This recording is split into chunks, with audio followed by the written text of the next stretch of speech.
milé dámy, vážení páni, milovníci poézie, slova, umenia. Dovoľte mi, som vás srdečne privítal na dnešnom podujatí pri príležitosti Svetového dňa poézie, ktoré pre vás pripravilo Mestské kultúrne stredisko v týchto priestoroch galérie Zlatého byka a sály Zlatého byka. Dnes si spoločne pripomenieme silu poézie, jej schopnosť inšpirovať, spájať, rozprávať príbehy a prebúdzať v nás to najlepšie a tie najlepšie emócie. O tento výnimočný zážitok sa postarajú talentovaní účinkujúci, ktorí ste mali možnosť počuť, kapela Gymnázia Ľudovita Štúra,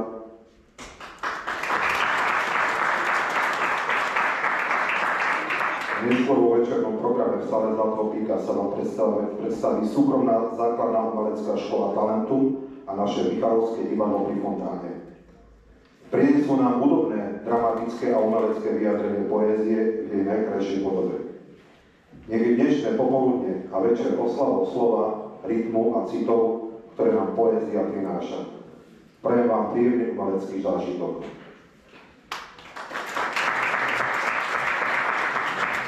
Slovo by som teraz rád odozdal pani Kataríne Varechovej, ktorá je takou dušou tejto peknej myšlienky. Ďakujem za slovo a ďakujem, že ste tu prišli. My sme tu mali problém so stoličkami, takže to vždy lepšie, ako keby sme ich museli dávať preč. Takže vítajte všetci na prvom svetovom dni poézie v Michalovciach. Mala by som na úvod teda poďakovať, ďakovačky budú na úvod. A sa priznám, že to som si naozaj musela napísať, lebo sa vždy bojím, že na niekoho zabudnem. Takže chcem poďakovať na úvod samozrejme Mestskému kultúrnemu stredisku, hlavne pánovi riaditeľovi, ktorý sa tej myšlienky naozaj chytilo bez nejakých zábran a naozaj všetky nápady, ktoré sme mali, tak, a ktoré sa dali realizovať, sme realizovali. Zamestnancom Mestského kultúrneho strediska, ktorí sa na tom podielali, tým, ktorí poskytli zdarma svoje fotky, samozrejme výletbovačom, ktorí sa postarali o to, že môžete vidieť vlastne aj v uliciach mesta, na moste, na stanici, čo si budeme hovoriť o Stalo to v rodine hlavne.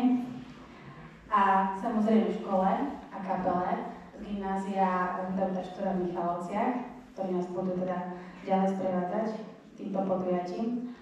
Jelku nevidím, tu je. Jelke, ktorá som vlastne prvej hovorila o tejto myšlienky a ktorá vlastne zorganizovala spolu s súkromnou umeleckou školou talentu druhú časť, ktorú si môžete potom pozrieť o 5. sále Zlatého byka. No a už sa dostávam k tým našim hlavným hosťom a teda najprv spomeniem moju dnešnú spolumoderátorku Marcelku. Jej sa chcem poďakovať za to, že naozaj pochopila úplne hneď, o čo mi ide v tejto akcii a vlastne vďaka nej možno, že sa to aj dotiahlo, že som sa tej myšlienky na tento rok nezdala. Takže Marcelka, ďakujem ti aj za všetky dobré nápady, aj že teda si súhlasila s tým, že mi pomôžeš s tým moderovaním, lebo toto zase akože moja silná stránka nie, takže budeme na tom P. No a samozrejme sa chcem poďakovať našim dvom hosťom, ktorí prišli z Košíc. Tu tiež môžem poďakovať Marcelke, lebo vďaka nej je tu Alfred. No a vďaka mne je tu Martinova, takže sme si tak podelili, že teda jedného poznám ja, jedného Marcelka, a tak sa vlastne budeme troška aj pýtať.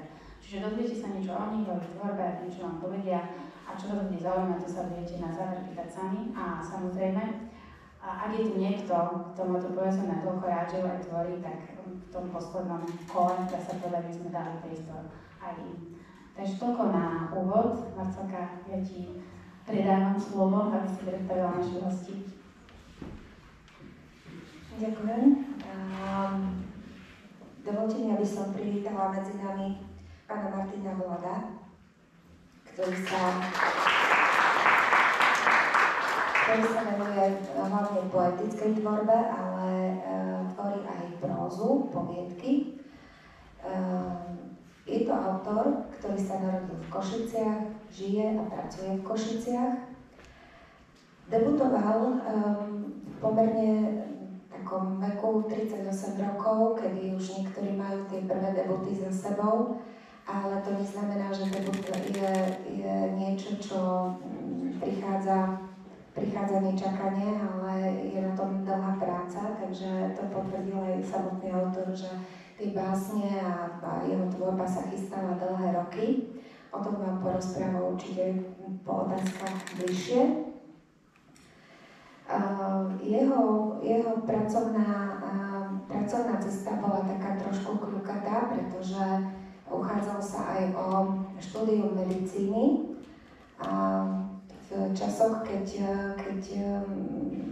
musíme si povedať, že ja som trošku mladšia, ale ja som to zažila, že mi ponúkali multiročník na Vinohradoch v Prahe, aby som sa k medicíne mohla dostať. Tiež som sa tam nedostala, tak aj náš autor má skúsenosť s prácou asistenta v nemocnici, ale jeho ďalšie kroky viedli úplne opačným smerom k hutníctvu, ku kovu, k pedagogike. Takže dnes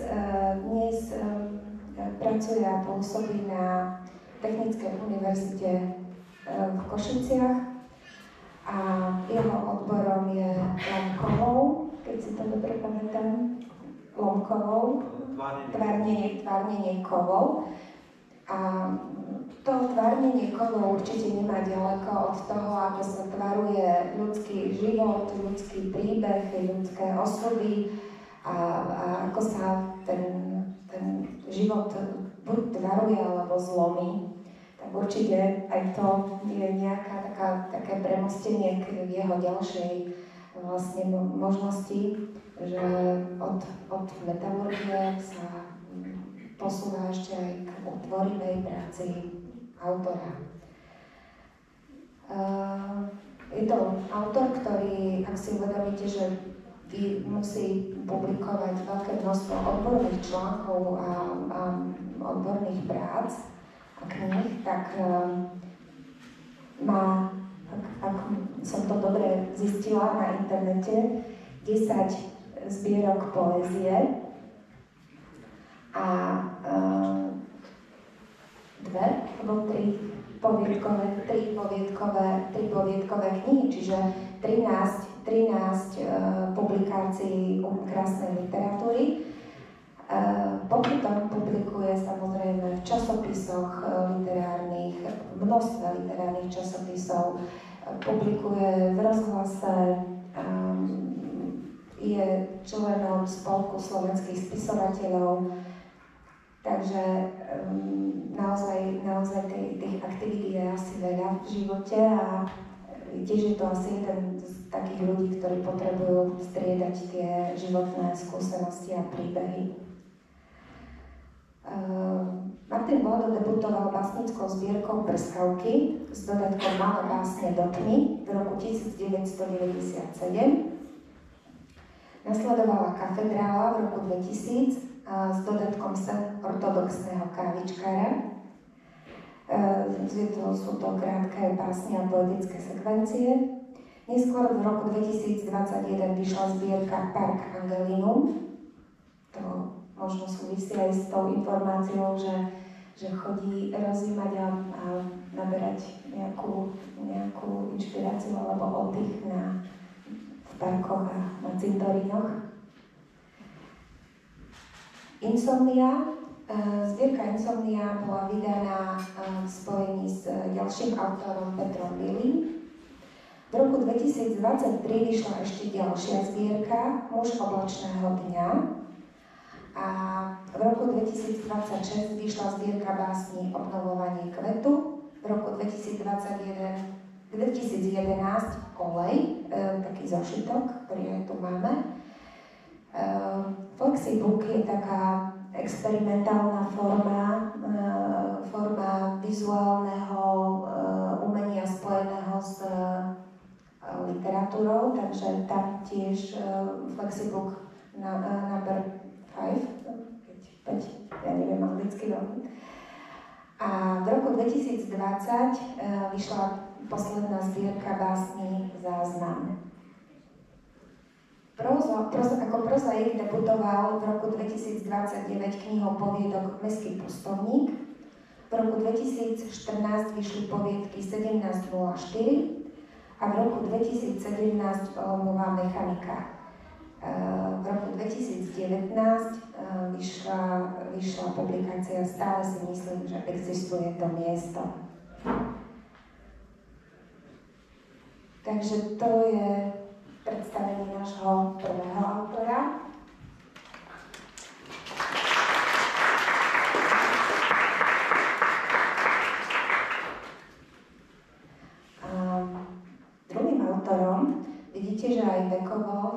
originálny, zámerne sme to trošku chceli aj takto urobiť, je Alfred Todt, takisto z Košíc. Alfred študuje pedagogický smer Filozofickej fakulty Prešovskej univerzity v Prešove, študuje estetiku a výchovu k občianstvu, ale popri tom sa aktívne venoval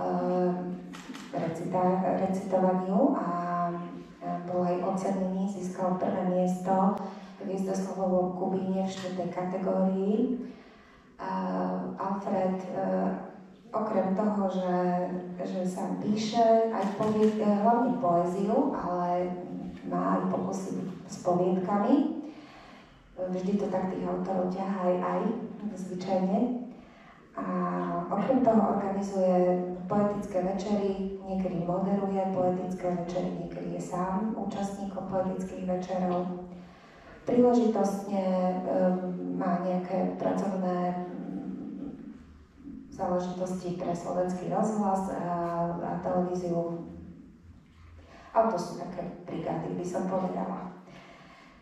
Okrem toho, ja ho poznám ako takú malú chodiacu encyklopédiu literárnych diel a autorov, pretože autor ako Alfred tak vie medzi rečou skákať o informáciami ďalšie a jeho diela.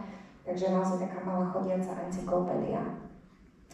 Alfred debutoval v roku 2024 ako 25-ročný zbierkou poézie Pohľadnice, ktorá takisto nevznikla ako prvoplánovo ako kniha. Bol to taký malý experiment, Alfred vám o tom povie krajšie a lepšie ako ja. A kniha vyšla v edícii Horská Lucerna. Je to jeho debut, takže tešíme sa potom na ďalšie jeho práce, keď bude pokračovať, lebo verím, že bude pokračovať v tvorbe. No a v súčasnosti už mi prezradil, že sa už nevenuje aktívne recitovaniu, ale pre zmenu presadil trošku do poroty recitátorských súťaží, aspoň občas. A určite, keď si spojíte jeho štúdium estetiky a občianskej náuky, tak tá estetika sa spája aj s jeho vizuálnou vnímavosťou, veľmi intenzívne vníma obrazy a veľmi intenzívne vidím, ako z celého sveta vie vyhrabovať nádherné obrázky a má k ním aj nejaké potom komentáre, ktoré skončili napríklad aj ako Pohľadnice vydané v knihe. Takže toto bolo také predstavenie našich autorov a okrem toho, že som predstavila autorov, tak ja vám chcem povedať, že Katka Varechová je náhodou s literatúrou spojená. Viete, že tvorí scenáre pre divadlo pri Fontáni. Tiež je autorkou knihy, ak bude chcieť, tak potom povie. Takže má tu skúsenosť, ako tie knihy sa tvoria a vydávajú, že to tiež nie je taký jednoduchý proces, ale veľmi aktívne sa venuje literatúre a takisto umeniu. A tiež život zavial od medicíny rôznymi smermi. Ďakujem. Ja som niečo predsa len zabudla na úvod, ja som zabudla predstaviť Marcelku. Prečo teda je tu? Pretože je tiež spojená, jednak sme obidve zdravotničky, takže to je prostredie, odkiaľ sa poznáme prirodzene, a je spojená s tou poéziou, konkrétne s projektom Medzi riadky, ktorý má už 15 rokov. Okrem toho, že organizujú každoročnú súťaž vlastnej tvorby, tak vlastne podporujú takú tvorbu mladých, je to také občianske združenie. A čo ja tak vidím, keď Marcelka stretáva tých odchovancov z medziriadkov, tak je mnohým taká krstná mama aj. Takže preto som vedela, že bude práve človek na niečo také. Takže dobre, to je to, čo som zabudla. A teraz by sme na chvíľočku dali priestor znova našej kapele a potom sa už pustíme na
prednášam do Mlyna na Martina Vlada, tak bolo tu už povedané, koľko bolo zbierok a tak ďalej. My sme sa rozprávali troška aj vonku, tak som hovorila, že neviem, čo sa ťa ľudia bude spýtať, lebo už mi napadlo medzičasom toľko otázok a vždy mi napadne niečo iné. A teraz, keď tu som tak sedela a pozerám, že je tu celkom dosť študentov, z čoho som nadšená. A pýtala som sa ťa, či si teda aj skúšal, lebo teda si prednášal na fakulte, tak mi napadlo, že či ti niekedy niektorá odpoveď alebo niečo v súvislosti s tou skúškou pripadalo poetické. Či si to našiel nejakú poéziu, napríklad v nejakom výraze. Ja viem, že máš úplne technický smer, ale myslím si, ja napríklad v medicíne veľmi často nachádzam v tých pomenovaniach, ktoré máme pre rôzne choroby alebo deje, že naozaj sú poetické. A viem, že to básnice radi využívajú, že to niektoré tie básne, to sú normálne chorobopisy, kopa cudzích slov, že si človek musí zobrať, kto neovládajú svojimi cudzích slov. No a napadlo ma to aj preto, lebo som zistila, že rozprávam tak strašne rýchlo, ako som vždy rozprávala na skúškach na vysokej škole, keď som sa bála. Takže môžeš rozprávať, keď sa oddychnem.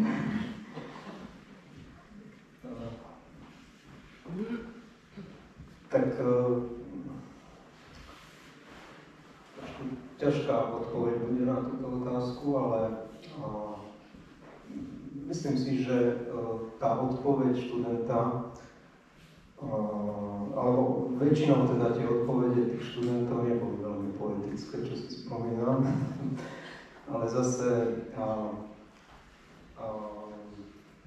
moja profesia, ktorú som sa živil 30 rokov, už som teda akože na dôchodku vekovo, tak vlastne ma inšpirovala práve že k poézii, napríklad, alebo aj k nejakým poviedkám. Sa mám tu v ruksaku jednu báseň, ktorá sa veľmi svojho času páčila Braňovi Ochelovi, ktorý je tiež teda učil literatúru. To brat Igora Ochela vlastne, to je taká talentovaná básnická dvojica. A on už zomrel a tá báseň ma tak zaujala, že som mu tú báseň venoval. Je to vlastne báseň, ktorá nejakým spôsobom teda, prosím, prečítam ju. Áno, ona je z konferencie, ako z vedeckej konferencie, proste tá báseň.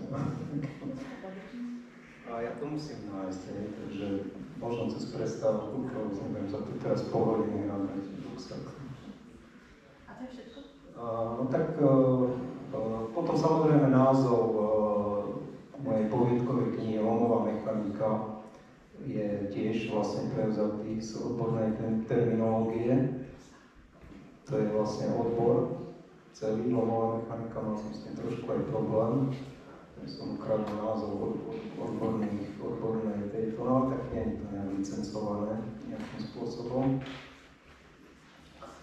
No a tak, čiže tá inšpirácia vlastne, no a vo svojom prozaickom, teda vo svojom vo svojom debute, teda básnickom, ktorý tu spomíname Prskavky, tak tam mám tiež, nemám túto knižku, ale tam mám báseň vlastne, ktorá priamo reagovala na jeden skúškový výstup jednej študentky, ktorá proste prišla na skúšku a vlastne nevedela.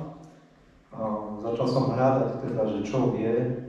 My sme mali aj takých profesorov, ktorí hľadali, že kto čo nevie, ale ja som bol taký, že keď študent nevedel, tak som hľadal, že čo vie, a až keď nič nevedel, takže potom proste neurobil skúšku. No a táto študentka ma prekvapila tým, že vytiahla teda tú moju prvotinu a nechala si ju podpísať na tú skúšku, ktorú to teda neurobil.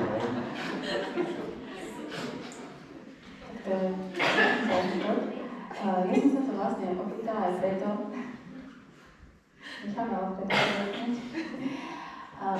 lebo som chcela vlastne troška nadviazať na to, že tá poézia, si myslím, že fakt je aj v takých veciach, kde by sme ho nečakali, že nemusí byť zavretá niekde v galérii, alebo máme otvorené dvere, že môže byť aj v uliciach, lebo tak z zvyknú ľudia, hej, keď sa, my sme chceli robiť takú anketu na úvod, hej, že budeme chodiť v ulici a mesta, ale nakoniec sme sa neobrátili a budeme sa pýtať, že kto si naposledy prečítal nejakú báseň, kúpil básnickú zbierku a či by vedel nejakú báseň zarecitovať z pamäti. A predpokladám, že často by to bolo Morho, lebo to zistujem, že to naozaj ľudia vedia.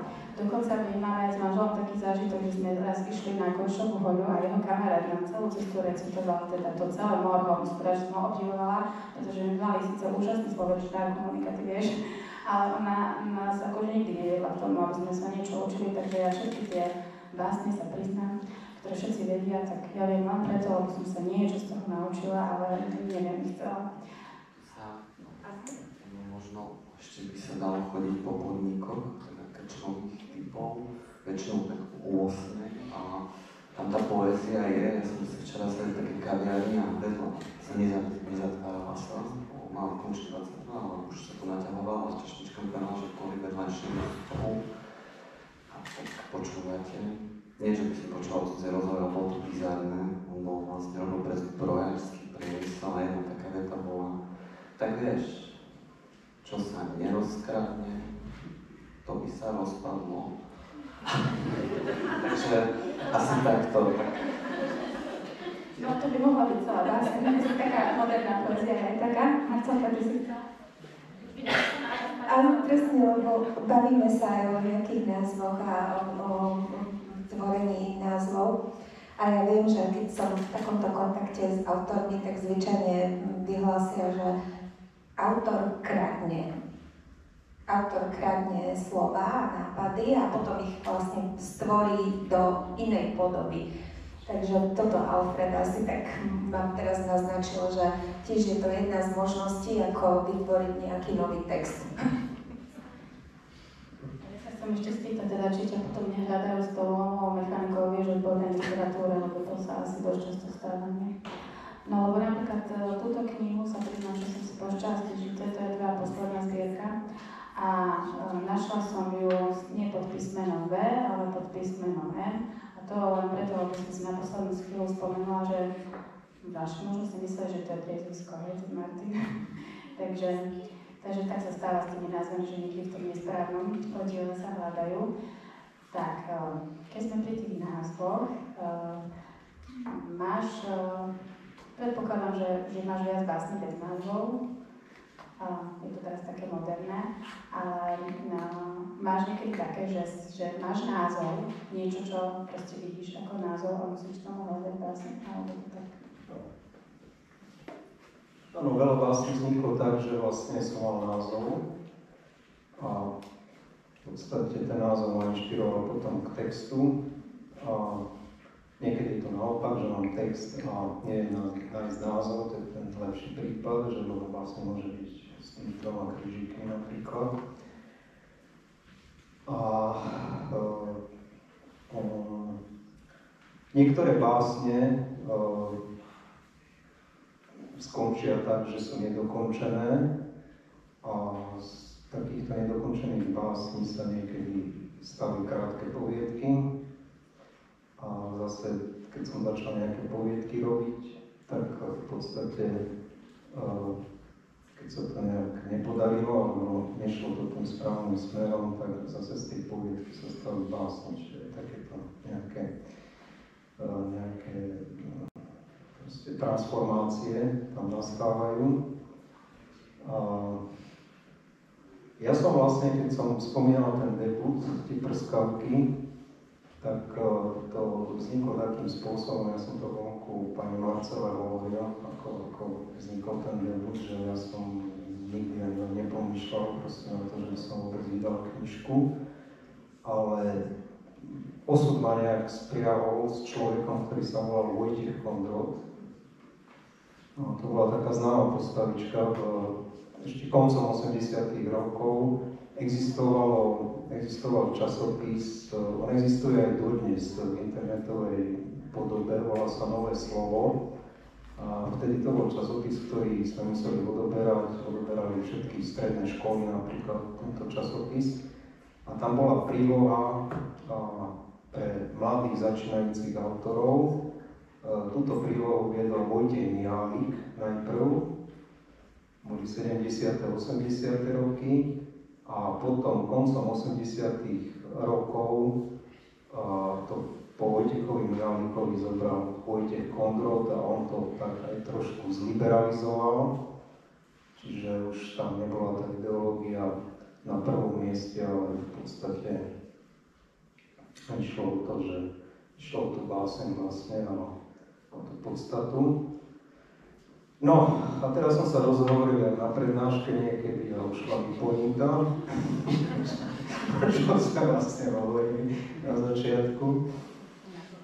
O názvoch, áno. No áno, tento Kondrot, keď som sa s ním teda dal dokopy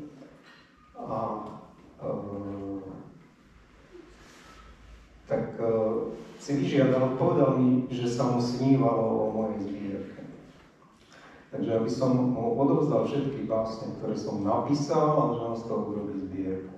Tak som odovzdal všetky básne a skoro všetky básne boli bez názvov, lebo ja som ten názov proste nedával. No a Kondrot mi potom telefonoval, že proste na pevnú linku ešte, mi telefonoval, že nech nebudem lenivý a nech pekne proste dorobí názvy a že vtedy vyjde knižka. No, tak ale ja som nemal tie básne, tým pádom, že tie básne som mohol dostať. Takže som proste nemohol robiť tie názvy teraz. Nebol ani internet, ani nič také nebolo vtedy. Či nefunguje? No, takže tak sme sa potom si stretli, on mal aj tu v Košici akcie, tak vybral nejaké básne, no ale tie názvy nešli, ja som ho presvedčil, že niektoré básne proste nemôžu mať názvy, takže väčšina tých básní proste v tom debute, pod ktorý sa podpísal Kondrot, on to tam usporiadal, on to tam vybral vlastne, mal som nejaké výhrady, tak potom sme samozrejme nejakým spôsobom aj pracovali, aby to bolo aj podľa mojich predstav, tak nakoniec uznal, že niektoré básne nemusia mať názvy. No. Ďakujem. No teraz som zistila, že sme teda veľmi si vekovo blízko, lebo ja som tiež uverejňovala nejaké veci u Kondrota v prílohe nového zla, ale to bolo samozrejme dávno a sa tomu nevenujem. Ale bolo to super, že on vlastne tak tých mladých ľudí podporoval naozaj. On dokonca viem, že zorganizoval raz, že by sme sa všetci stretli z celého Slovenska, my sme sa vlastne napoznali, že neboli sme internetní. Takže sme si nevedeli ani na Facebooku pozrieť, to je kto. Ale dnes, včera, keď sme vylopovali tie básne, tak boli tam mená niektorých tých, ktorí boli v tých dielniach uvedení. No, ale nie to som chcela, teraz už mne pointa.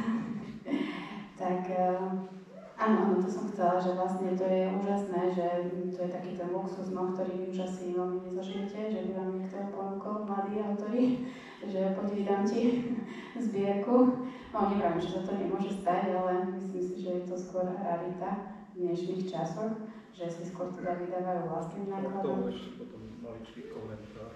Nech sa páči teraz. Vojtech Kondrot mi to síce ponúkol, ale ono to nedopadlo veľmi dobre. V tom zmysle, že Vojtech Kondrot mal kontakt na jedno vydavateľstvo, ktoré sa volalo Odkaz. To vydavateľstvo fungovalo zhruba v polovičke 90. rokov v Bratislave. Riaditeľom vydavateľstva bol Ľudovít Fuchs, ako tiež básnik, ale z takej, by som povedal, no neviem, odkiaľ bol, ja som ho vôbec nepoznal. No a ja som bol taký, možno až, nadšený je ako príliš nadšené slovo, proste jednoducho prekvapený, že ja som si vôbec nejakým spôsobom nezisťoval, ako vyzerajú knihy z vydavateľstva Odkaz. A ja som tie básne odovzdal pánovi Kondrotovi, no a došla mi knižka proste. No a bol som trošku zorozený z tej knižky. A Marián Grupáč, to meno akože figuruje proste v literárnych kruhoch, tiež taký už starší autor. keď videl tú knižku, tak mi napísal, že vyzerá ako protipožiarny zborník. Takže bola to vlastne mäkká väzba takej červenej farby a tam bolo napísané moje meno a pod tým boli prskavky a to bolo všetko. A po nejakých 10 alebo 15 alebo 20 listovaniach sa to rozpadalo na jednotlivé listy. Dobre, tak ja nadviažem na to, čo hovoríš o tom, ako vyzerajú tie zbierky, lebo sme v galérii, máme tu teraz výstavu takej našej najvýznamnejšej možno žijúcej maliarky, Ľudmily Lakomej-Krausovej. No a viem, že ty ten Flexibook máš ilustrovaný, tam máte ilustrácie, že? Tak či to bol nejaký boj, hej? Že vlastne tam asi si už do toho mohol vstupovať, že ako ťa vidí ako vidí tú báseň ten výtvarník, lebo my sme teraz vlastne robili tie plagáty básňami, tak sme tam samozrejme to chceli niečím oživiť, tak sme dávali nejaké fotky a tak, no neviem, že či všetci boli úplne stotožnení s tým, ktorá fotka bola pri ktorej básni. No ale tak áno, ja som tú výtvarnú súvislosť videla, mala som tú výsadu, že som to mohla urobiť, takže sa pýtam, že či to bolo v tomto smere nejako náročné, že teda keď dostaneš nejaké ilustrácie, že či bojujete s tým ilustrátorom. No, tento projekt Flexibook prebiehal trošku ináč. To bol nejaký spoločný projekt Lena Jakubčáková vlastne otvárala ateliér fotografie na fakulte umení na Technickej univerzite v Košiciach a pracoval tam vtedy Rišo Kita, ktorý mal vydavateľstvo Divé Buky, teraz je dekanom fakulty. No a on mi ponúkol teda, že je možnosť vydať takú spoločnú knižku vlastne mojich textov a fotografií 9 študentov. No, ale to nekorešponduje spolu. Čiže to sú ako keby dva v jednom vlastne. To znamená, že z jednej strany sú moje texty, z druhej strany je vlastne tých 9 fotografií týchto študentov a to proste nekorešponduje to. Ono to potom aj neskôr teda zaznelo ako vážnejšia kritika. Táto kniha bola teda navrhnutá dostal som za to prémiu ceny klubu nezávislých spisovateľov a tam som si vypočul teda, tam som dostal pár faciek teda za túto knižku v tom zmysle, že vlastne to nekorešponduje. No, to už ako ide na triko vlastne vydavateľa, lebo ten koncept som ani ja celkom nepochopil, ale v podstate zdá sa mi to zaujímavé. No. Kto pozná ten Flexibook, tak vie, o čom hovorím, že si to otvorí zozadu a pozerá si fotografie, potom si to otvorí spredu a pozerá si vlastne, tie vlastne fotografie vlastne tak nekorešpondujú. No, možno, že niektorí čitatelia by ťa prekvapili, že si tam nejakú súvislosť našli, lebo človek má takú tendenciu, že keď chceš, tak nájdeš. No a teda sa ešte vrátim k tým ilustráciám, že uvítal by si teda, aby boli tvoje zbierky viac ilustrované, alebo? Tak nebránim sa tomu samozrejme.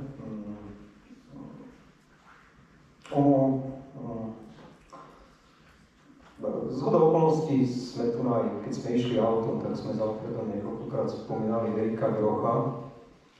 No, tak ja som sa raz, myslím, že sme mali s Erikom Grochom, to je etablovaný slovenský básnik, teda nie že etablovaný, ale proste som povedal, že number one vo svojej generácii.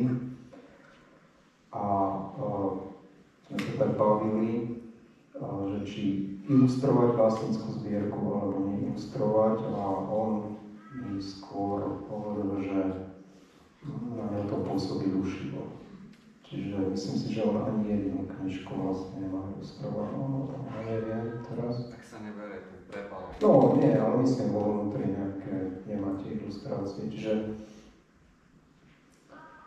proste bavili sme sa o tom a alebo že tá ilustrácia môže nejakým spôsobom ovplyvňovať potom vlastne, lebo báseň by mala byť viac rozmerná.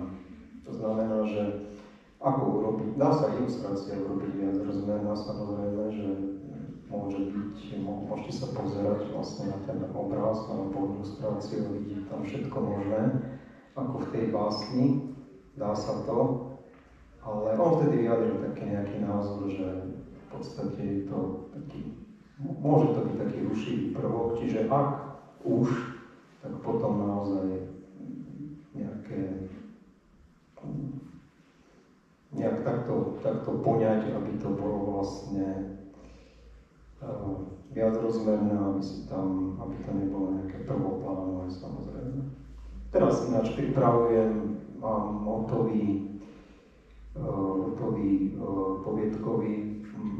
poviedkovú knižku a tam som dohodnutý s jedným košickým výtvarníkom, ktorý bude robiť obálku, no a on mi navrhol, že by vedel robiť aj nejaké ilustrácie vlastne dovnútra knižky, aj keď tiež to nie je zvykom poviedkových knižiek. No, takže uvidíme, ako sa dohodneme. Ďakujem. Ja tu mám tú tvoju poslednú zbierku, tá je ilustrovaná nejakou karikatúrou, ktorá bola robená, myslím, že na čítačke, taký nejaký príbeh k tomu. Áno, to je, vypadlo mi teraz meno, spustíš. No, nemám okolo. Ja sa pozriem. Martin? Nie, to si ty? To je karikaturista Laco Tverďa, ktorý pracoval pre Roháč dlhé roky. To bol taký humoristický časopis Roháč, ktorý tu vychádzal 40 rokov. No a bola nejaká čítačka a on ma teda nakreslil počas tej čítačky, no a potom mi to tak hodil na stôl, tak ja som to potom použil na túto knižku. Takže aj tak vznikajú obavy a ja si teraz teda pomôžem tvojou básňou, keď môžem, keď nevadí. Z tej poslednej zbierky, lebo s tým bude súvisieť moja otázka. Báseň sa volá, má názov, tento raz Vypočítalosť. Po mnohých rokoch znovu píšeš báseň a máš pri tom pocit, ako by bola prvá, hoci vieš, že bude oveľa horšia ako takmer všetky tvoje predchádzajúce verše. Neprestávaš písať. Povedzme si to na rovinu, je to len obyčajná vypočítalosť. Kedysi dávno si sa dokázal nadchnúť sebou aj inými, voľným veršom aj rímom. Povedzme si to však na rovinu. Táto báseň je iba priehľadný kalkou medzi 4 stenami pracovne, zúfalstvo vtesnané do krátkych riadkov, vznešene nazývaných poézia. Takže moja otázka, si už tušíš, že ako ty sám reflektuješ svoju tvorbu. Keď sme sa rozprávali s Marcelkou, ona si všimla napríklad, že tie tvoje prvé básnické zbierky majú také dovysvetľujúce názvy, hej, že Katedrála, sen ortodoxného kávičkára, to je moja obľúbená, z tej asi aj často recituješ, to je taká zbierka krátkych aforistických básní, čiže niečo také vtipné. A potom sa vlastne tak stále skracujú tie názvy, tak tá posledná sa napríklad volá Záznam. Toto je vlastne ako keby o takom strachu, možno pre mňa, hej, v tomto cítim, alebo teda môžeš nám to povedať ty sám, ako to vnímaš tú svoju tvorbu po rokoch.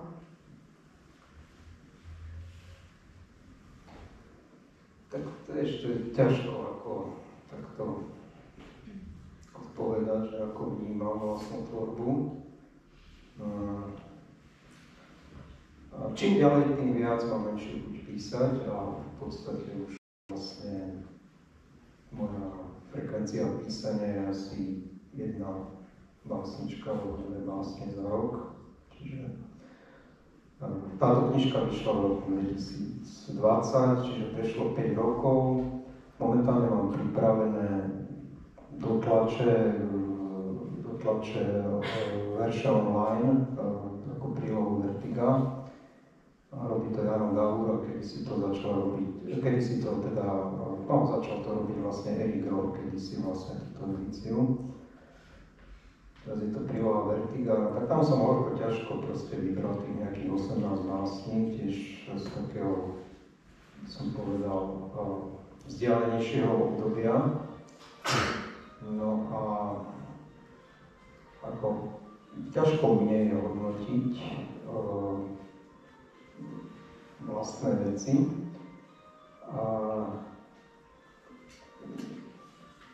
Lebo ja som sa nikdy nad tým ani nezamýšľal. Jednoducho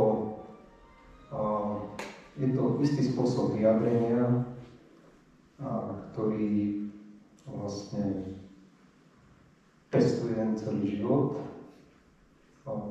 Prečo to vzniklo, ako to vzniklo, prečo píšem, na to odpovedať neviem. Ako som už hovoril, nikdy som nemal ambíciu nejakú proste vydávať knihy. Išlo to nejakým samospádom. Potom samozrejme mojom kontrotovom debute som sa trošku nahneval a proste že budem mať krajšie vydať. No, tak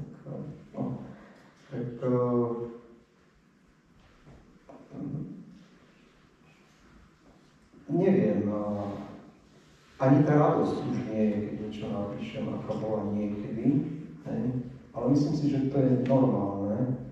Mám tu tiež ešte jednu báseň, ktorá sa volá Báseň po 60-ke, kde v podstate tiež ako možno niečo, nejaká časť odpovede by tam bola na tú otázku. Bude čas, tak môžem potom prečítať. No, tak skôr čítam teraz, ako píšem. No, to znamená, že čítam poéziu, čítam prózu, čítam všetko možné. Začínajú ma baviť veci, ktoré ma nebavili pred 40 rokmi, napríklad baví ma dizajn, baví ma architektúra, baví ma proste... Začínajú ma baviť veci, ktoré proste, nie že ma nebavili, ale v podstate sa im trošku možno aj viacej venujem, čitateľsky a tak ďalej. No, takže je to zvláštne, ale poézia už nie je na prvom mieste. Takže bola. Bola. Ďakujem za odpoveď. Bude priestor, aby si povedal tie básne. Dáme teraz priestor našej kapele. Ktorá nám chce. Ďakujem. Stále som to nenašiel.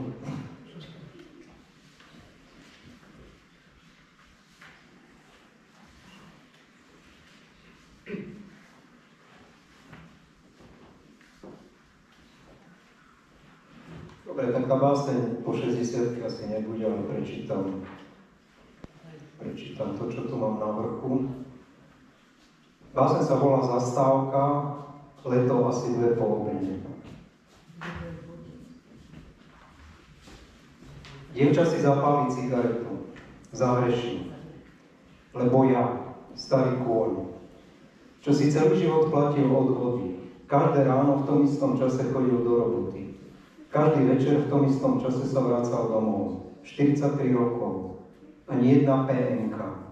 Tvárim sa ako šľachtic, to preto. K pľúvancu sa blíži holub. Mali sme takého psa, čo tak kýval hlavou. Akurát pritom nechodil. U nás ho nebolo dostať, vybrali sme sa preto do Maďarska. Dlhé roky tým za nami dával za pravdu. Až kým otec prišlíku na zľadovateľnej ceste nenabúral v protismere prichádzajúci autobus plný basketbalistov a nás nenabralo auto idúce za nami. Dievča sa pozerá na mňa, možno si myslí, vzdochni. Vzdochni nám od horúčavu. Pristúpi bližšie a pýta sa ma, koľko je hodín. Ujo, koľko je? Drobným ukazovákom pravej ruky si klopká po ľavom útlom zápestí, vyššie má tetovanie. Mohol by som sa jej spýtať, čo tá kerka znamená. 2, otrčím k dievčaťu staré mechanické sertiny. Ciferník nosievam na mieste, kde sa podrezávajú živly. A nejdu už celkom presne, poviem. Dievča nepovie nič. Prichádza jej autobus. Nastúpi, sadne si k oknu, pozerá sa na mňa. Zamávam jej.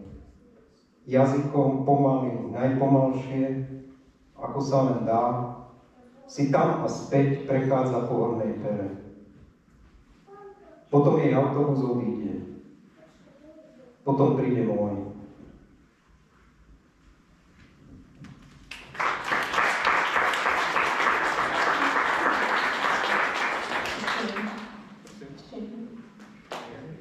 Máme čas. Dáme ešte jednu. Našli sme báseň po 60-ke. Báseň po 60-ke. Písať verše, aké nedospelé. Ešte to robíš po 60-ke? Báseň ako obrana, bránim sa. Už predstav si, že vy všetci, ako by to tu asi vyzeralo. Asi sa bojíš. Ale čo my? Beštítky talentu a takisto bojazliví. Ako uniknúť? Zvoru za útočím. Pekné od teba, aby si nás uchránil od klišé, posledný verš predchádzajúcej slovy si napísal odzadu. A pritom celúčičký čas, ty taký mlčanlivý, hovoríš aj za nás. Aké upokojujúce.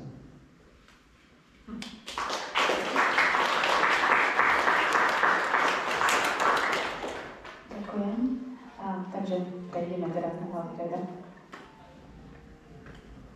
Takže teraz sa budeme venovať trošku mladšiemu autorovi a má samozrejme jeden debut, tak jeho ďalšia tvorba ešte ho čaká, aj keď tiež určite má už nachystané niečo v tom šuflíku, poetickom alebo prozaickom. A v každom prípade začiatky tvorby a moje otázky pokojne budú smerovať, aj keď čiastočne môžu si obaja autori odpovedať. Takže úplne prvé začiatky, ja si pamätám, že ja som svoje prvé veršiky napísala na výtvarnej do mriežky, lebo som mi stalo písať, hlúpe písať obyčajné písmenka len tak. Môj prvý veršik ani neviem, kde skončila, niečo to bolo. Ale každý niekde musel začať, takže poprosím Alfreda, aby povedal, kde sú úplne jeho prvé začiatky. Ako sa vlastne spamätal, že viem písať, alebo niečo chcem napísať. Ono ešte k tejto otázke, keďže hovoríme o začiatkoch, tak my sa prvýkrát ideme s Martinom Vladom, ale naše začiatky sú ešte pred týmto stretnutím a sú dovedené na takých rovinách. Prvá rovina je textová. Martin Vlado bol v takej súťaži, ešte stále vlastne SK.CZ, teraz aj vtedy bolo ako čisto Slováci, možno sme posielali iba čisto Slováci. A si pamätám verš, bolo to jedno, sme pozerali vyhodnotenie alebo čítanie tých textov. Teraz je skúška, či sú to dobré, či to neparafrazujem, ale citácia bola, že neber meno domáceho miláčika nadarmo. To bolo v nejakom takom cykle, neviem, či dobré. To bolo prvé stretnutie a druhé stretnutie bolo náhodné a tiež to bolo spojené s textom, on bol zase v súťaži poviedka, chodil také zborníky, tak som ho čítal, išiel som cez mesto a na hlavnej bol taká trafika a ten trafikant miloval knihy, takže tam predával aj staré knižky. A ja tak som stál v rade a prišiel taký pán a kupoval si slovenské pohľady. A ja tak pozerám na to a on pozerá na mňa slovenské pohľady. A to je také mŕtve médium a nie. A bol taký rozhovor o undergrounde a odišiel som stávať a čítal som ten zborník a mal som rozčítanú poviedku, prišiel som domov, dočítal som poviedku, otočím stranu a na konci tých poviedok boli fotografie a tam Martin Vlado. Pozerám to fotografiu a že to je pán. Tak takto sme sa my stretli, to naše prvé začiatky a teraz prerastá. Ale teraz tým začiatkom, ono to prišlo s tým recitovaním, lebo vždy som niečo písal na základnej škole, vždy prišiel som na to sú také hlúposti, aké buziny. Vždy mi takto povedal, ja neviem, ale mal som rád. A tak tiež recitovať, to sa tiež nejako nedarilo, lebo máš tam deti od Boha, ktoré už niekoľkokrát bol na Kubine, tak nebudeme niekoho nového dávať. A potom som sa na strednej škole dostal na tie kola, keď si v kontakte s poéziou, tak to niečo predsa len robí s tým vnútrom asi, tak začali vznikať také prvé verše. Prvá báseň vznikla, to si pamätám, išiel som domov, bol večer, niečo som si tliachal, až som došiel domov a tliachal som stále, tak som si povedal, že to prepíšem. Ono to bolo vlastne venované takému ruskému maliarovi Malaričovi, Čierny štvorec sa to volalo, doteraz sa za tú báseň hanbím. A tak sú to začiatky. A tak som napísal takých 5 básní v krátkom tom a moja nejaká iná učiteľka na prednese, Lucia Darianová, taká súťaž medzi riadky, pošlo 5. A chcú 5, maximálne 5. A ja mám 5 básní, pošlo. A nečakal som, také nič. A prišla pozvánka, lenže som nevedel, či to stíham, pretože ja som sa slúbil na brigádu oberať chmeľ pri Olomouci, tak som nakoniec šiel na miesto súťaže oberať chmeľ. A tiež to bolo niečo pekné, pretože si vždy vybavím, to bola taká chmeľnica, tak v svahu a išla tá vlečka, ja som mu ukladal ten chmeľ a za to vlečko išiel taký chlapec v bielej košele. Ale on mal my sme všetci boli špinaví a on mal stále to bielú košelu čisté, ja som nechápal, čo robí, ako to robí, všetci sa prašilo. Pamätám si tiež také pekné, že pozeráš do diaľky a bol sucho, je úroda v Česku, vtedy bola, a že konečne v diaľke prší. A on tak sa zahňadil, ale to neprší, to horí. Takže tak ja, chlapec z mesta. Takže tak. A tak to prerastalo pomaly a prerastalo. Neviem, čo by som ti odpovedal vlastne na strednej škole v 3. ročníku. Takže takéto začiatky asi rozpačité majú mnohí, ktorí možno aj medzi vami niektorí tvoria, a to len aby ste vedeli, že nie ste osameli v tom, keď začínate, a že ak tie prvé básne ani možno nebudete vedieť, kde skončili, ani si nebudete pamätať, čo v nich je po rokoch. Ale je dôležité, keď to pokračuje ďalej, Alfred mal tu možnosť, že potom naozaj sa dostal na tie medziriadky, vrátane literatúry, kde recitoval, tak mal spätnú väzbu, mal určite ľudí, ktorí mu hovorili aj kritické veci. A s tým súvisí aj moja ďalšia otázka, ako obaja reagujete na kritiku, alebo či si pamätáte svoju prvú kritiku, ktorá vás tak nejako zaskočila, v dobrom alebo v zlom, pretože kritiku človek môže prijať, ale nemusí ju prijať a potom môže sa niekedy aj zaseknúť, alebo naopak, tak ako Martin Vlado povedal, že just napíšem lepšiu krajšiu knihu, vydám. Takže ako s kritikou ste na tom obaja? Tak ja, keď vyrastáte, tak ako ste otvorená kniha, príjmate všetko a počase už potom zisťujete, že aj tí bohovia vyššie nad vami sa môžu myliť. Ja si akože aj v tom napríklad cez ten prednes, že na kraji ti povedia, aké to bolo bravúrne, ale mohli by ste urobiť nejaký taký kruh, že prídete, tak urobíte najprv taký kruh a začnete recitovať toho Miron Bukam, dodnes si to pamätám. Prišiel som na celoštátne kolo Kubína a oni, ale tak sme nepochopili ten kruh, tak mi poradili, že ja už neviem, kto mi na to odpovedal, že mi poradili, som povedal, že poradili mi na kraje a to nie, už kto to bol, ale niekedy netreba všetko počúvať. Ale prvý som mal tú česť mať takú prvú kritiku od Márie Ferenčovej, tiež etablovanej autorky a prekladateľky z francúzštiny. A to bolo také, že si pamätám, že bola taká báseň, Vypaľovačka sa to volalo. A to bol Gíč, to bola práca s Gíčom, také tie pestré obrazy. A ona nevedela nič povedať zle, lebo že je to priznaný Gíč a že s tým sa už, že viem, že to je Gíč. Som vedel, na čo potom Petr Borkovec po tých 30 minútach akože nakladania povedal takým krásnym odstupom a že ten odstup majú, my to tu ešte stále nemáme. Ja bych to nebral tak tragicky, je to proste písňový text, Alfred to asi počúva hudbu a neviem čo. A ja že nie, ale je to zaujímavý pohľad na ten text a mal pravdu, že by sa to možno zúdobnilo. A tak no, ale tak kritikuja, chodia za mnou ľudia mladí a nejakým zázrakom chodia drbe s tými textami, aj teraz asi traja ľudia mi posielali, tak ja už preskakuješ tie rôzne verše a rôzne žánre, neviem to inak popísať teraz. Ale stále to hovorím, že ja to vždy musíme si aspoň zavolať, vidieť ako tvár alebo naživo sa stretnúť. A do začiatku vždy poviem, že ja nie som učený, pomazaný, ale že mám niečo, moja skúsenosť je takáto, ale neberš to ako nejaké písmo sväté. A takže ja si myslím, že treba dialog niekedy, ale neviem, čo by som ti ešte na to povedal. Tak medzi Alfredom a mnou je dvojgeneračný rozdiel. Alfred sa narodil v 99, som si vygooglil.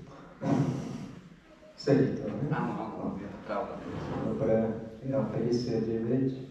Čiže moja generácia, teda ja sme vyrastali v autoritárskom režime, kde sme boli... keď som si teda prečítal keď som si prečítal Mihálikovi, lebo Mihálik to robil tak kedysi, že tam sa poslala báseň a tam boli odkazy.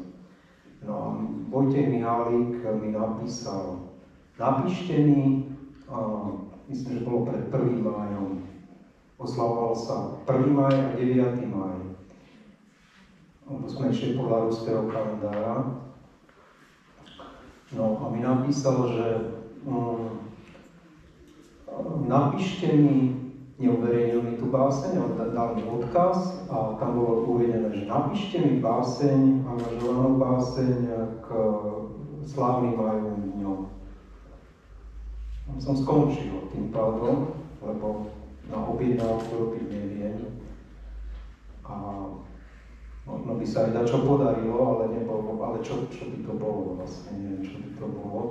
No, skrátka dobre, ale má to dosť akože, no, ja som bol taký akože tichý rebel, ale v podstate tie autority proste jednoducho som bral a jeho poézia sa mi páčila, Mihálkova, takže som bol veľmi sklamaný. Potom, keď už Kondrot, tak som povedal, že Kondrot to zliberalizoval vlastne, tam sa stretávali autori, volalo sa to Kondrotovňa v dome Československo-sovietskeho priateľstva v Bratislave, v Kondrotovni teda tam. No, ale aby som sa vrátil k tej kritike, úplne prvá kritika teda ma zasiahla v tých 90. rokoch.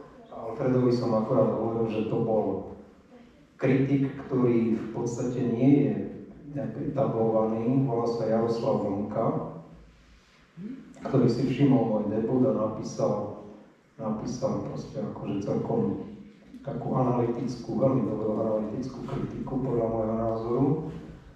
No a tým pádom, že v podstate tá výchova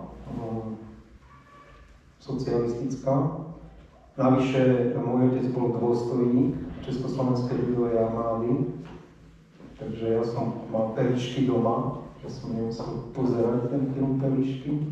Takže proste to sú deformity, ktoré jednoducho zostanú. Takže ja som tie kritiky bral vážne. To znamená, že ma istým spôsobom tá negatívna kritika aj vedela zasiahnuť a nikdy som si nepovedal, že no však akože môže sa ten človek mýliť. On sa predsa nemôže mýliť, pretože je literárny kritik.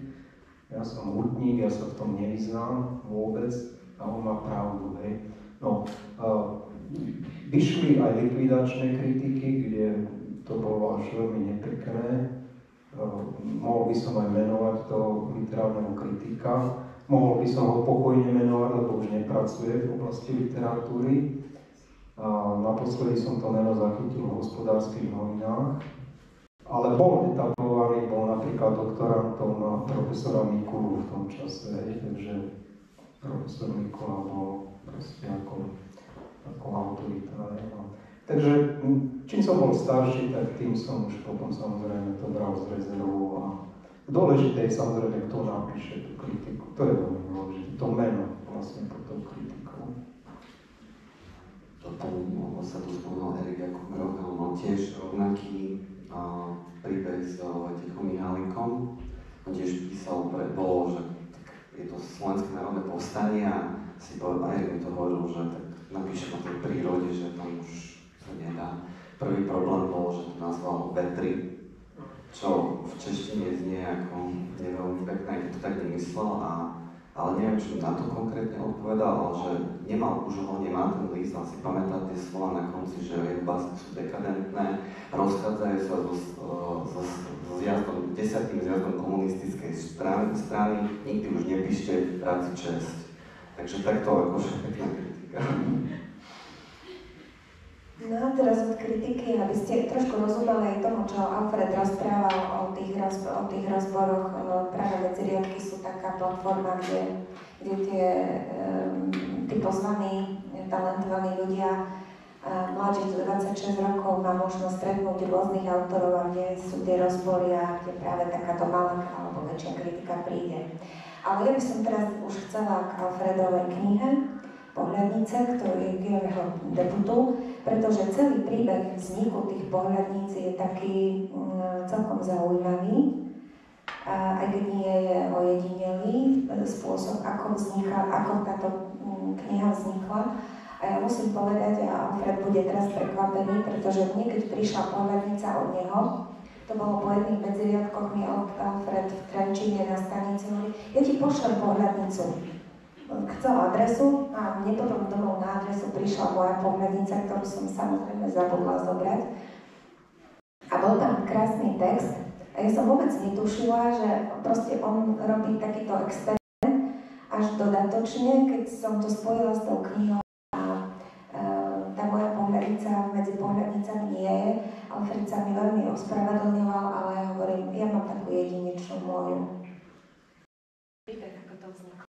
Príbeh je jednoduchý, už ste na tých medziriadkoch asi tretí raz a tá múza, ktorý veríte v tej múze, že ono to príde cez tvorivé písanie a nič nedialo a Milá Haugová poetka hovorí, že písanie je ako dýchanie, tak aby som nezabudol dýchať, tak som si povedal, že to budú také cvičenie, ale začal ma to baviť. K pohľadnicám som sa dopracoval náhodou presne v tom antikvariáte Omítko Trafika sme predával pán takú kazetu 10 pohľadníc Ermitráže, taká známe múzeum v Petrohrade. A tak vieme, že na tých medziriadkoch sa písalo na nejaký impuls vytvarný. Tak som si hovoril, že aspoň budem písať priateľom okolo medziriadkov a že aspoň nezabudnem to písanie a nejako zapojím to myslenie a ono sa to tak nafúkovalo a potom som sa vrátil do toho. Som si myslel, že to zavrieš tými 10 pohľadnicami, ale že bol jarmok pod Kamlovou vežou v Košiciach a ja som len tak náhodou prechádzal a bolo veľa ľudí, až ma tlačili k jednému stánku a bol to celý stánok tých pohľadníc a boli krásne. Tak som si vybral náhodne 3, lebo boli po gruzínsky a po rusky. Takže tak a som si povedal, že sem tam napíšem takú pohľadnicu a viem, že keď ju máte pred sebou, tak na ňu stále myslíte, že niekedy sa stáva, Martin Vlado to vie, že príde tá báseň, ale potom odíde, keď nedôjdeme k papieru. Už aj mne sa to deje, ale ja som taký spokojný, keď odíde. Niekde mám chuť, ale pri tých pohľadnicách bol presne ten, že sľúbil som, tak napíšem a pošlem. A aj vlastne, ako hovorí Marcelka, že nie je v knihe, tak som ani nemal výčitky, keď sa škrtali alebo sa nedali prepísať, pretože vlastne každý má originál doma. Takže tak, a vlastne na prebale je jedna z nich. Dobre, takže myslím, že ste pochopili princíp toho, že vlastne tá výtvarná stránka pohľadnica Alfreda inšpirovala k niečomu napísať. Ale súčasne to nejakým spôsobom muselo korešpondovať asi aj s tým človekom, ktorému si to trošku posielal, ale aj keď nie vždy, musím povedať, že aj ten môj text, ktorý mám absolútne, lebo je to vlastne vyznanie lásky, ktoré vyznáva akože svojím spôsobom a ten nekorešponduje so mnou, ale je to autorské vyjadrenie. Doplním to, niektorí ľudia si to zobrali vážne, veľmi vážne, až som bol prekvapený. Jeden ma to prezradil, bol na mňa tak ako dlho urazený, tak nemenovaný, ale bolo to zasadená pohľadnica do japonského teoritu. A tam sa píše v tej básni, že otec prišiel o syna vo vojne a mi hovorí, kamarát, ty si strašná svinia. Tak čo sa stáš? Prečo? Že ty nevieš, že mu zomrel otec. Ale nezaujíma, že akože takýto život, to je vlastne nejaká fikcia. A niekto to bral veľmi vážne a bohužiaľ, bolo to taká rana, nechcel som nikomu určite ublížiť. Ale bavila ma tá fikcia proste. Takže v tejto chvíli asi by bolo na čas, aby Alfred aj niečo prečítal, aj vďaka tomu, že on má školený hlas a techniku recitácie, tak asi to bude tiež taký aj príjemný zvukový zážitok, pretože niektoré básne, keď on bude hľadať, tak ja vám trošku do toho budem rozprávať. Niektoré básne sú také, že na prvé čítanie alebo na čítanie v tichu vám nepovedia nič, alebo sú vám až nepríjemné. Ja som to zažila s jedným autorom. A vo chvíli, keď ten autor začal tie básne čítať nahlas, dopadlo to úplne iným pocitom. A naopak niektorých autorov, keď čítam, tak mi prekáža hlas a to vnútorné vlnenie zvuku vo mne mi robí dobre v tichu. Takže teraz nechám Alfreda.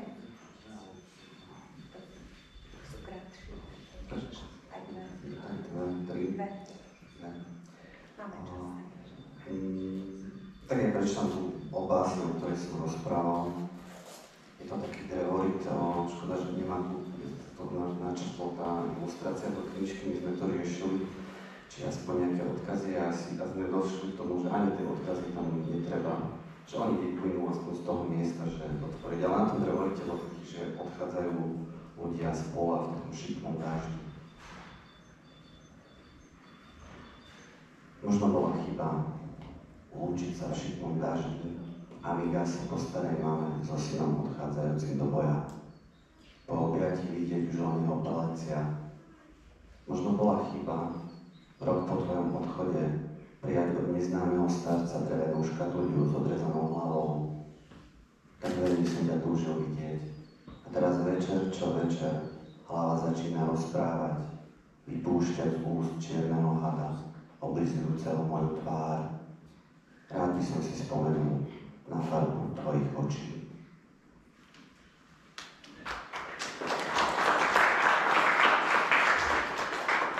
Ešte básne, ktorú mám, nemôžem už spomínať. Erik. Píše ti tvoj marnotratný brat, ten, ktorému otec navždy zakázal pozrieť na rodičovský dom. Vykročil som za hviezdou letiacou cez Viedeň na východ. Minul všetky peniaze od teba, vymetal jarmoky hlasom falošných prorokov, až kým mi stará ciganka nestrčila do rúk drevenú misku s vodou a riekla: nevieš, kým v skutočnosti si. To, čo vidíš, je skutočne tvoje. Strach mi premkol nohy. Smútok naťahoval čas a keď som bol veľmi maličký, vystúpil som nahoru a všetkému odpustil. Na dne misky vytrisklo svetlo. Pí, len pí. Ozval sa hlas. Toto je príbeh vody, ktorú posielam otcovi. Viem, že je veľmi chorý. Prosím, pokľakni pred ním a obím ho za mňa. Tvoj brat.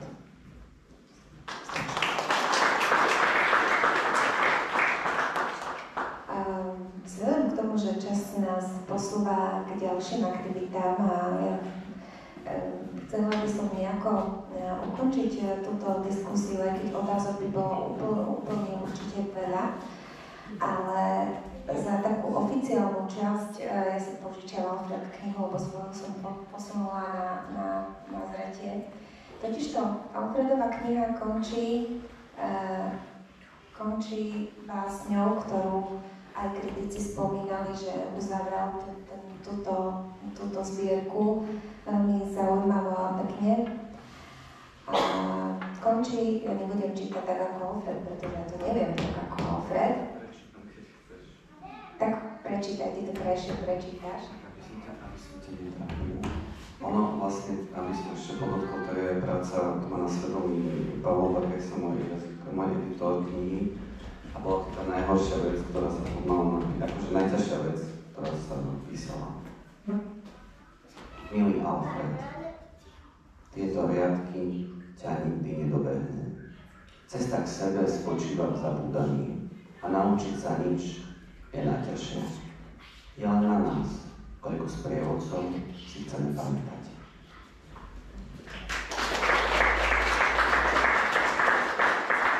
Tak ja vám za nás všetkých a za všetkých autorov, ktorí sú podpísaní pod básňami po celom meste, ktoré sú vyvesené, ktoré si môžete pozrieť, prečítať ďalej. Ja vám prajem, aby ste si tých vašich sprievodcov, ktorí vás budú takouto krásou sprevádzať, našli viacerých, a aby vám tí sprievodcovia ostali v dušičkách a v pamätiach ako tí, ktorí vám robia dny krajšími.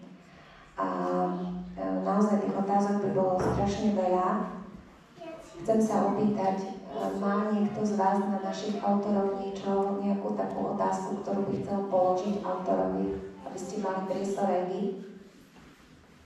Možno by ste mohli porozmýšľať, kým nám zahra kapela. A potom viem, že sú v hľadisku niektorí, ktorí aj sami tvoria, takže by sme si ich radi vypočuli aj na jednu odvahu. Takže môžem poprosiť kapelu o jednu pesničku. Vy porozmýšľajte, od koho by ste čo chceli počuť.